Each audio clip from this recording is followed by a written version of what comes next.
I named this channel The Veto because I think the people have the ultimate veto power. That's great. It's our freedom. We have the responsibility Yeah. to watch over society, to veto the bad ideas in the ballot box. That's good. Most state legislatures across the country, minus a few, are in session right now. Really, it seems like every year there's something that states are competing for or looking to make reforms for. Looking across the states, what are your state peers looking to really accomplish this session that Oklahoma's competing for? Sure. I would say that the biggest thing is early childhood literacy. We are all talking about it. Everybody's talking about Mississippi and the Mississippi Miracle. And we've been talking about Mississippi for a long time, but not always for the best reasons. I remember when I first got elected, this is my 10th year in office, we've got our regional conferences as legislators where you go and meet with legislators in other states or legislators across the country, and you hear problems. And one of the things that was fascinating in these conversations is because if you ask most of your listeners, where does Oklahoma rank in education? They're probably going to say 49th, maybe 48th if they're generous. But everybody says Oklahoma's 49th in education. Well, I'd go to these conferences, and I heard two other legislators from other states, when they were talking about their states, mention how they were 49th in education. I kind of took offense to that. So you're not 49th, we're 49th. You can't be 49th. That's our claim, So I went over to talk to them because I said, well, if we all agree we're 49th, who's 50th? And so I went and asked them, and both of them said, in separate conversations, thank God for Mississippi. Well, Mississippi has went from the state that we're thankful for because they make sure that we're not 50th to the state that we're thankful for because they've set the model of how to improve education outcomes. And what they've done is they've gone back to the science of reading, encoding and decoding language, and truly learning how to read and phonics. They've invested in early childhood literacy. They've had strong accountability metrics where students need to be reading close to grade level in order to advance to the fourth grade. And what they've seen is a dramatic increase in their education outcomes. And so now you've got a state who not only in a snapshot in time was at the bottom of educational rankings, but for generations was at the bottom in terms of education outcomes. And now they're a state that everybody's looking to and trying to learn how to do what Mississippi did. And so Oklahoma's talking about it, but I know we're not alone in these efforts. Right. When you look at the Mississippi Miracle, it's pretty incredible too. Early on, after they made a lot of progress, we heard a lot of talk that, hey, well, this is just a one-off, this is just temporary, and they've really improved every single year. I don't know if you probably played high school sports. A lot of people do. I wasn't very good, but yes. I played basketball in college, and I always just focused on in grade school and high school and basketball.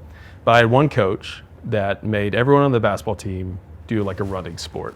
Yeah. And I obviously didn't make the Olympics in running, but I did take away one thing. He would always tell us, if you're behind a runner and you're going to pass them, don't just go by them just fast enough to get ahead. Blow by them. Yep. For two reasons. Mentally, it crushes them. They're thinking, okay, is this guy ever going to stop? Is he tired? And secondly, the farther you get ahead of them, the more momentum and the greater speed that you have to use to catch up. And I remember that because I think that just applies far more than just sports. It applies in life, it applies in government, it applies in business. And when you look at Mississippi, they've really, really moved ahead. So here in Oklahoma, I know you've talked about some plans to do that. Kind of what's your plan to close that gap and then blow by our competitors? Yeah, and that is a very great analogy because we as Oklahomans, we have to stop accepting failure in our education outcomes. We have to. And that is not an indictment on our teachers. We have some incredible teachers who do great work for the school systems in Oklahoma. But we have to look at the reality of what the data shows. And it shows that what we've been doing isn't working. And everybody says, well, just give us more money. Well, I've got to tell you, for 7 of the past 9 years, we've set new records for education funding in the state of Oklahoma. Today, in the state of Oklahoma, public schools have more funding than they've ever had from the state government in the history of the state of Oklahoma. And second to that was the year before, right? And so we've continued to invest record numbers in public education. We're going to continue to. I anticipate this session, we're going to set new records of funding for public education in the state of Oklahoma. And because funding is a part of the conversation, but we also have to start talking about outcomes and how are we going to improve those outcomes. So some of these changes we've made in previous years, the Strong Readers Act that passed in previous session, It outlawed 3Qing and junk science when it comes to the science. Because what happened is the way to teach reading wasn't broken, but some guys came up with this method to teach it where they could go to these conferences and convince professors and higher ed institutions and K-12 schools to adopt this new curriculum, and it just didn't work. And we had to get back to the science of reading, and so that was part of it. We need to focus on early childhood education. We need to focus on early intervention. Now, the controversial part of this conversation is third grade retention. Because that's part of it, passing your third grade reading test in order to advance to the fourth grade. And there's been a lot of pushback to that, and people say the third grade is too late. And I will be the first to say, I agree, the third grade is too late. And that is why the legislation that we're offering up this session, it has it where students are screened at an early age in the first grade and in the second grade, so that if they're behind in those early grades, we're actually intervening sooner. And the fact is, this should be happening already. And I don't want to simplify this, because I'm sure there are some school districts doing it well. But again, if you look at the data, overwhelmingly school districts are clearly not intervening in the first and second grade as they should. Otherwise, our results would not look the way that they do, where we're at the bottom of the country. And so by having this accountability metric in the third grade, it ensures that early intervention is going to happen. And so another thing that I'll say about that, what the legislation does, we're not even asking students to read at a third grade level to advance to the fourth grade. In order to pass the third grade reading test, you must read at least below basic. And so to put that in everyday terms, you have to at least read at a second grade reading level in order to advance to the fourth grade. So I'm a father. I've got 2 kids. I've got my phone in my pocket right now because my wife is due in 12 days and could go into labor any minute, right? And so I'm a dad, and so early childhood education is really important to me. But I know from my first grader and the education that she's receiving, she's learning how to read right now. And so by the time a student finishes the first grade, they should have a basic understanding of reading. But as you're going through the first grade, you don't really know how to read when you enter the first grade, right? You're learning the sounds that letters make. What does a P sound like? Well, what does a P sound like if it's followed by a vowel? What does a P sound like if it's followed by an H? The basic phonics, right? And so as you're making those noises, you're really not at a level of reading comprehension yet when you're 5 and 6 years old. And unfortunately, for 30% of the fourth graders in the state of Oklahoma, they're reading at that level. They're not really reading. They're at the point of making noises. They're not at the point of reading. And so when you're going through school, from preschool to the third grade, you learn how to read. Beyond the third grade, you read to learn. And so when you're going to the fourth grade, how are you going to go learn about geology, geography, geometry, social studies, sciences, and all these other subjects when you don't have the basic building blocks of knowing how to read?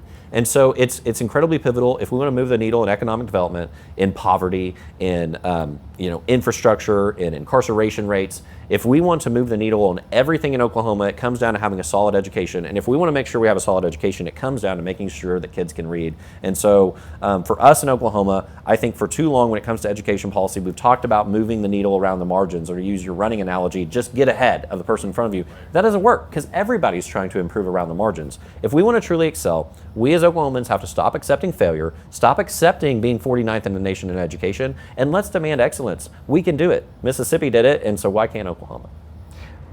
I want to follow up on that because you know this building as good as anyone, the Speaker of the House. You know where the votes are. You have to when you put it on the floor. And then you also know the community here in Oklahoma. One of the things that a lot of the founders of that movement within Mississippi talked about is when they tried to implement changes, especially at the classroom level, a lot of times teachers were a little resistant to it because they said, hey, I'm a great teacher. I know how to teach. What do you think is is there a consensus now in Oklahoma? Is there a movement? Is there momentum for coming together, bringing people that often maybe don't agree on issues around a consensus that, hey, we have to get this right because literacy is the key to learning for kids? What has been incredibly fascinating to me is I've been very vocal about this, particularly the past 8 months.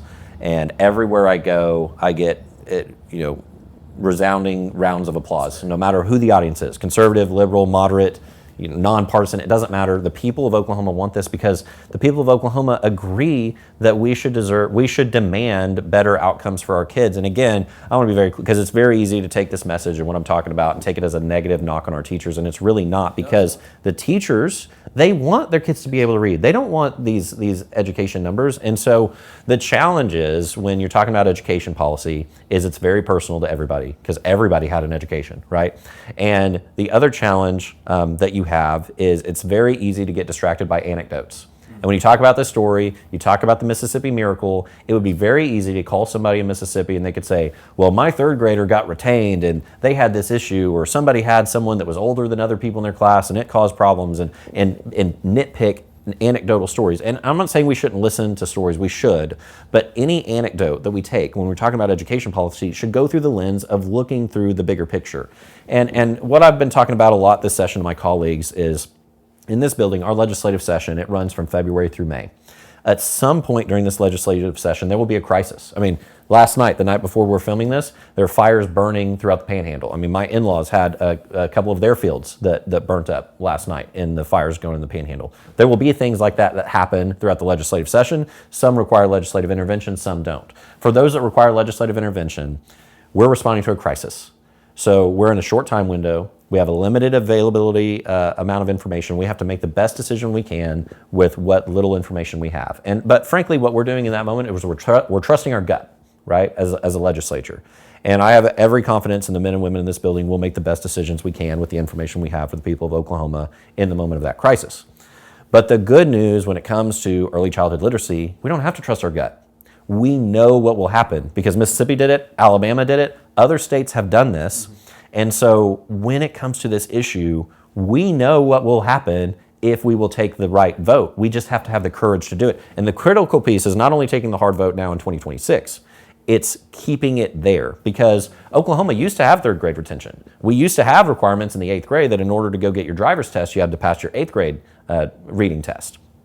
But over time, legislators have watered down that policy. And so what has happened is our outcomes have gotten worse. In 2015, we were just below the national average in reading outcomes, whereas today we're at the bottom. Last question on this, because I want to let you get to some of your other agenda items. I'm very passionate about reading. No, well, you're showing, I think it's wonderful because you're showing a lot of leadership, and passion reflects that. I think people often don't connect the literacy component with the economic development or the economy, that maybe they should. And I think that's part of why you're passionate about it. We don't just as parents in Oklahoma want our kids to get an education. We want them to be able to stay here and get a job. When you meet with companies who are either looking to move here or expand here in Oklahoma that are already here, is that a part of the conversation? Is our education system? Absolutely, it's critical. In fact, I was delivered a letter today from the Petroleum Alliance, which I think they're going to publicize this letter, and part of it it's talking about. There's been some news in the past couple of weeks of some big energy companies that are moving their headquarters out of Oklahoma, and it's talking about the status of Oklahoma and what we need to do moving forward to continue to grow our own, so that the next Devon Energy, the next Chesapeake Energy, it already exists in the state of Oklahoma, and we need to foster that. One of the 5 things that they list on what we need to do in Oklahoma is improve our education outcomes. Because if you want to recruit and retain top talent, they want to make sure that their kids have a good education, and it is so important. I was joking with my press secretary before. We had a Tulsa Chamber event a few weeks ago where they had 12 panel questions, and they gave us the questions ahead of time. And they were about everything, from film to roads and bridges, you name it. And I said, I'm going to work reading into every single question because I think it matters, right? If you want to make sure that we have a well-funded state and people have good paying jobs, they got to be able to read. They've got to have a good education. We don't have enough engineers. We don't have enough doctors. We don't have enough nurses. And those critical occupations, they're not going to get filled if kids can't read in the 4th grade. Why? Because statistically, again, if we're going to make decisions that are informed by data, we know that if you're behind in the 4th grade, you're going to be behind in middle school, you're going to be behind in high school, you're going to be behind as an adult. And we're not going to be able to meet the demands of the economy in 2026 and the years to come if our kids don't have a good foundational understanding of how to read. You're welcome to work reading into this answer if you'd like as well. But any other big agenda items that maybe members are concerned about, or you're seeing the caucus really talk about here in Oklahoma for this legislative session? Sure. This is certainly a pivot in the conversation, but I think there's a lot of conversation about illegal immigration that's been happening. I mean, federally, I was talking to a reporter just yesterday. It said, why do you care about this as Speaker in Oklahoma? Oklahoma doesn't border, another country. I said, well, after all of the illegal immigration that happened under the previous administration, every state is a border state. And so we're dealing with it in Oklahoma. Every state is dealing with it. And also that has implications on our budget. We our healthcare authority, they made a presentation to us as a body where they're requesting a $494 million increase in their recurring budget from the state legislature. To put that in perspective, the $500 million, you're talking about an agency whose current budget is $1.4 billion, wanting to increase to $1.9 billion. So a third of an increase to any state. If you're talking about your Medicaid agency with that kind of an increase, it's going to matter. I applaud Congress for passing the big, beautiful bill, and a key provision in that, which is causing some challenges in states, is the error rates on SNAP. We had states as high as 60% in their error rates. And I mean, I look at that, if you're having a 60% error rate in your food stamp program, you're just approving everybody that applies whatever they submit. And that is an irresponsible use of tax dollars, Oklahomans' tax dollars that are going to fund those states with those high error rates. But Oklahoma, we have to look in the mirror too. We're at an 11.5% error rate. We have to get that down to the national average, what the big beautiful bill is calling for of 6%. And I think that's a laudable goal. And so as we move into this session, there's a lot of conversations about the budget and what we can do to prepare ourselves for the future. I want to switch gears be a little more personal. I think in the long form, the podcast world, what people enjoy about it is you're able to get a few more questions in that maybe you don't get from a reporter who's got a headline to meet. You are still, I believe, the youngest speaker in Oklahoma history. You're one of the youngest anywhere, I believe, in like the last half century. That's very unique in that people of all ages within the caucus put a lot of trust in you. What do you think were some of those leadership qualities or maybe some of the things that you did when you first got to the House that let you build those relationships to get to that point? Yeah, it's still very humbling to get to serve my colleagues. I mean, just this week I was reelected to serve as Speaker Designate, so putting me in line to get reelected as Speaker representing the caucus in the next legislative session. And very, very honored that they would trust me with that responsibility. I think kind of going back in my legislative tenure, when I first got elected in 2016, I was 22 years old. And, my strategy at the time, I was thinking about how, we'd all been in situations where you have that person that talks too much and they throw their hands up in every meeting and then everyone just kind of rolls their eyes and they stop listening. And I thought, I want to be the opposite of that. I don't want to say something unless I have something really, really good to say, because I kind of knew with my age that was going to be something that was people thought about and knew about. So I was going to do my homework and only speak if I had something really important to say and really just do my homework. Well, over the course of that session, it was the tail end of several years of budget crises. And maybe because I was so young, I was young and dumb and didn't know any better, I volunteered for the budget, which nobody wanted to touch because the budget was awful.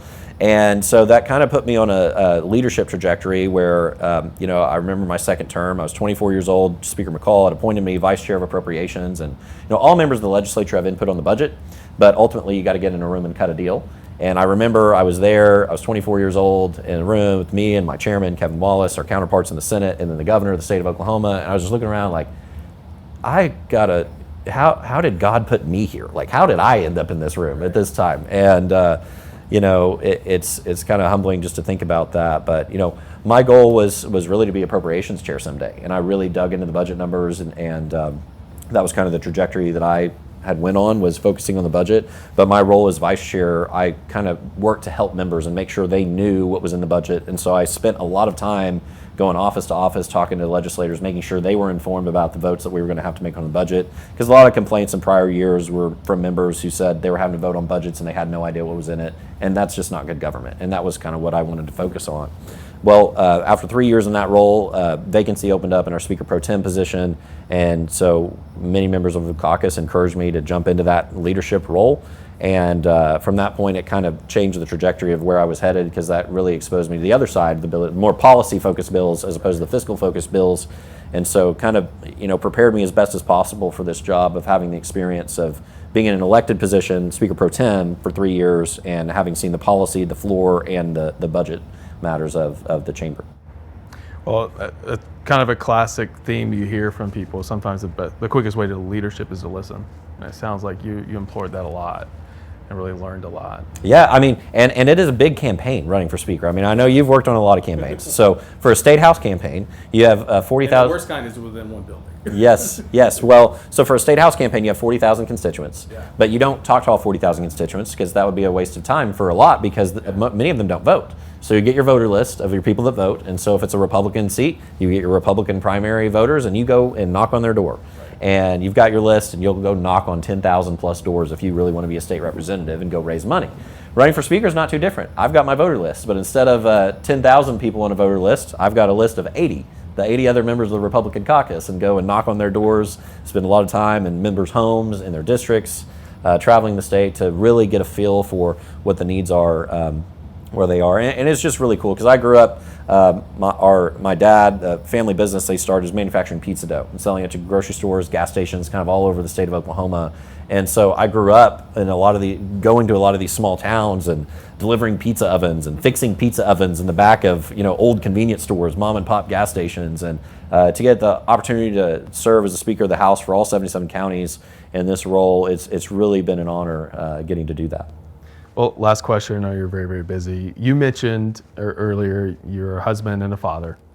There are a few things in life that are as revelational as responsibility. It's hard to understand what driving's like until you take the wheel. It's hard to understand what business or leadership is like until you have skin in the game and are responsible for the failure or success. And certainly as a parent, there's very few things that change the way you see the world as when you first have that child. I know you've got another one on the way. How has being a father changed how you've approached public service? Yeah, I think everybody, obviously I love both of my children very much and equally, but when you're firstborn, I remember, she was born and I was standing there, they were cleaning her up and they said, "Okay, Dad." And I physically turned, like I didn't realize like they were talking to me, like, oh shoot, this is who allowed me to do this?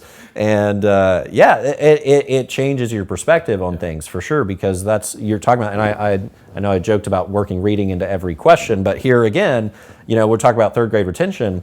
The legislation that I've authored, it goes into effect when my first grader's in the third grade. I don't want to be the parent who was the Speaker of the House who ran the bill on third grade retention, and my daughter was one of the ones that got retained, right? And so even last night, I spent 15 minutes with her working through one of her reading worksheets in the first grade. But I think it brings, this question actually ties back to the rest of our conversation, because we talked a lot about the state having high standards and our school systems having high standards. But the critical piece of this is parents. Because ultimately, it's not the school's job to make sure your daughter and your son can read. That's your job as a parent, to make sure your kids can read.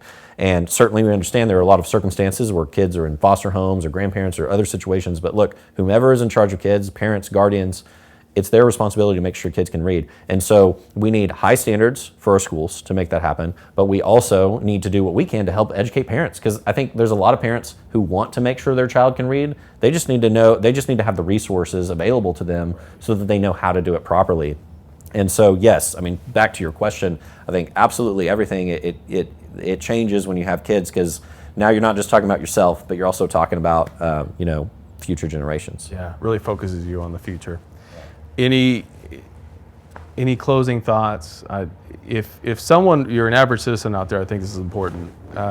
Legislative session is a window. If you're an average citizen out there and you want to track what's going on, let's say the House of Representatives, how would you advise that mom who's busy or that dad who's busy to kind of follow what's going on? How would you recommend they do that? Yeah, there are many ways. I would say most importantly and first and foremost, if you're an engaged citizen, I'm assuming they are if they're listening to your podcast, you should have the cell phone number for your state representative and your state senator. And if they won't give it to you, you should probably have a different state representative and state senator. I'm just going to be honest with you, because if my constituents want my phone number, they have it. Because ultimately, how am I going to be able to be effective in representing them if I'm not able to hear from them? And I think having that engagement in those conversations is important. Many legislators, they have town halls, or your chambers of commerce, they host breakfasts and lunches. Build up those relationships early on, because if you ever have a crisis in whatever industry you're in or your family situation and you need to reach your legislator, if they don't have your cell phone number and you reach out, that's an unknown number. They're probably not going to respond. But if you have that relationship, you're going to be much more effective. But in general, you want to stay in the loop. Oklahoma House, Oklahoma Senate, we have email lists that people can sign up on whenever members put out press releases. They can be in the loop of those. I know the governor's office does the same, lieutenant governor, the attorney general, sign up on those. And then you can kind of get the unfiltered before the news reports it, information of what's happening. And of course, you can always watch our sessions live on okhouse.gov and watch what's happening in real time, whether it's committee meetings or on the floor But ultimately, be engaged and be involved, especially these upcoming months. We've got a gubernatorial election cycle. I anticipate it's going to be the most expensive governor's race in the history of the state of Oklahoma, and I don't think it will be close. And so members or the public really needs to pay attention, because that could very easily, all the noise of the governor's race could drown out everything that's happening down ballot, which is just as, if not more important to the race at the top of the ticket. Mr. Speaker, I really appreciate your time. You're extremely busy. Thank you so much. Yeah, thanks for coming by. Thank you so much for watching this content on The Veto. Be sure to like this episode and subscribe to our channel on YouTube. If you'd like to join our newsletter, you can visit yourveto.com to get emails about new episodes and information directly in your inbox. Don't forget that we the people hold the ultimate veto power. We'll see you next time.